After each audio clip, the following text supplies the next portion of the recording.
When you see candy canes and poinsettias everywhere and you find yourself belting out Mariah Carey's Christmas, you know it is winter holiday season, and that means it's time for eggnog. However, if you suffer with a sensitive stomach such as mine, which is prone to gas, bloat, and abdominal cramp, traditional eggnogs made with egg, dairy, and alcohol will irritate your stomach. I despise not being able to partake in my favorite holiday dishes and beverages, which conjure up such fond memories. To keep the spirit of celebration and our bellies happy, make this easy 6-ingredient vegan eggnog to enjoy instead of sitting on the sideline or drinking water while everyone else is drinking eggnog. This eggnog is not only easy to make, it takes only about 5 minutes from start to finish. It's also less aggravating for members of the sensitive belly club like you and me. This recipe serves 4 people. Add 3 cups almond, rice, flax, or oat milk to a high-powered blender. I prefer almond or flax milk since it is thicker and it has a creamier feel. You see this brand right here, Native Forest? You gotta try it. It is one of the purest brands I have found, free of additives that often causes trouble like gas and bloating, and it doesn't have a very overly coconutty taste either. Add 1 tablespoon of maple syrup to the mix. I occasionally substitute maple butter for the liquid maple syrup. Maple butter has the same nutritional profile as liquid maple syrup, but it has a sweeter taste, so I often find that I do not need to use more than a recommended serving size. Today we're going to just stick with the maple syrup. When you make smoothies or other baked goodies, get you some maple butter. 1 teaspoon vanilla extract, 1.5 teaspoon of ground cinnamon, and 1/2 teaspoon of nutmeg is added to the mix. These are loose measurements. As you can see, I don't really measure, I just go by feel. When I'm decorating, I like to sip on eggnog. What is your traditional beverage when you are putting up decorations? Comment down below. Combine all these delectable ingredients in a blender and blend until smooth.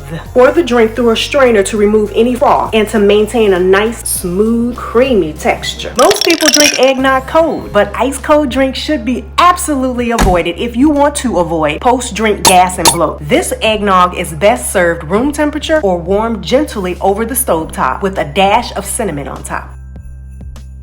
Enjoy!